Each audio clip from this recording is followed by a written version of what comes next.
So anytime that I think that my kit cannot go any smaller, well, they surprise me.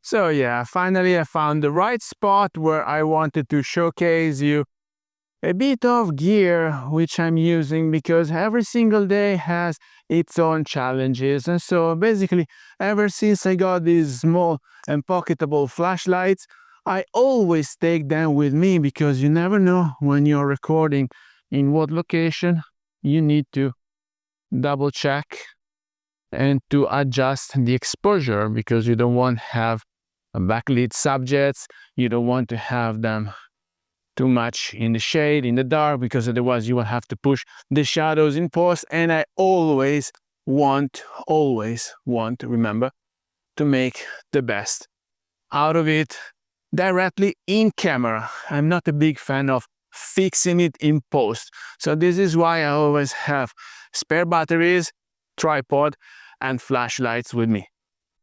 Hello everybody, welcome back to the channel. Thomas Love here from One Lens Only, and today I want to show you the difference between these very two teeny tiny speed lights. So call it flash, call it speed light, call it as you want. This one is the well-known, we already discussed it. If you missed the episode, please find it up here. It's the Godox IT30 Pro for Sony cameras. Here compared in size to the Zeniko that they just sent me. As you can see, it's a fraction of the dimensions, it's a fraction of the weight, and this is truly pocketable. What is the main difference? Well, first, this is the ZF04. If you want more features, you can buy the Z8. It's $30, give or take. Well, this one is more or less $80, $80 plus taxes and whatever shipping, unless you find offers. But the most important difference between these two is that, first, this one is truly pocketable for your EDC, so you can just go around, even forget it. Don't lose it, because you will get lost in your pockets. But it's not a transmitter and it's not a receiver. Reason why, if you buy the Zeniko, when you pop it on top of your camera, they produced this T1. T1 has a double function, so it can either be mounted underneath and raise the height of this light from your camera, because the one problem that we had with the Godox, if you remember, is that when you're using longer glasses, it casts shadows on your subject. And also Godox, they realize it now, they also produce the thing to raise it, so it's hot shoe to hot shoe thing that Zeniko did immediately with this T1. When you purchase the T1, you actually get two. Why is that? Because you can set one to be the receiver, so you can use your off-camera flash, and the other one is the transmitter that will stays popped into the hot shoe of your camera. So all in all, this is the total setting that you're having. As you can see, it's like a bunch of coins, not even. It's smaller than my watch, it's smaller than the AirPods, just to let you understand what dimension we are talking about. This is teeny tiny. And here you can set eventually to change channels. If you think that the frequencies are taken or they're busy, you can change channel. And the ZF04 can be set to either full power or half power. As we said before, if you want to really manage the intensity of your flash, go for the ZF08, so you can go down to even fraction of the power. Otherwise, with this one, you will have to move closer or farther away to manage the intensity.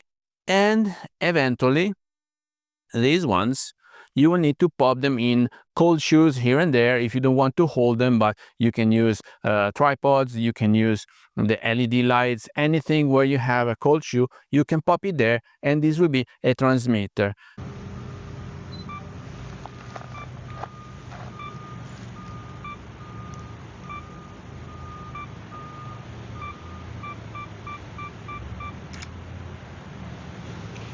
As you can see, it worked perfectly.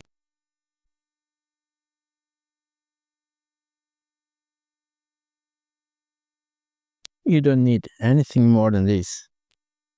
This is the Zeniko beside the Godox, and eventually also the smartphone that I normally use as a trigger for my camera if I need a remote shooting. Really minimalistic as much as possible. This is a TTL,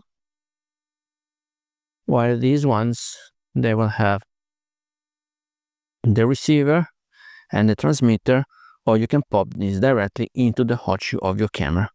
Now, I don't know what to say, guys, apart from this is a speed light, and so you need to know how you're using it, because while the Godox is a TTL, even if you don't know anything and it's the very first time you use a speed light, this will help you. This will make choices for you, which we never like, because as pro, we want to manage exactly the intensity of light that we need for any given shot.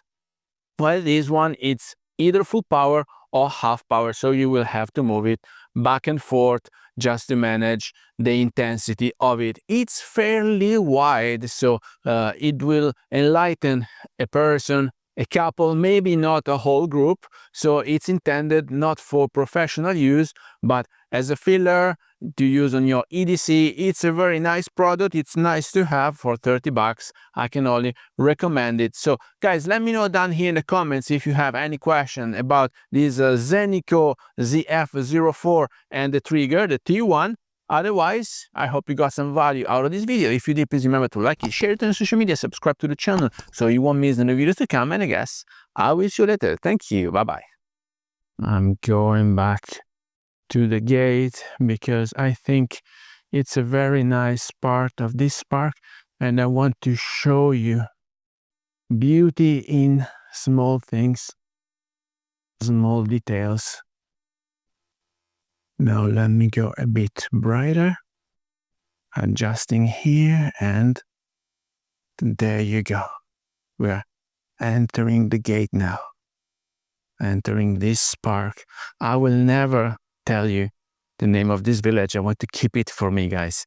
Kidding, of course. If you're interested, just put a question down here in the comments and I will let you know exactly the location.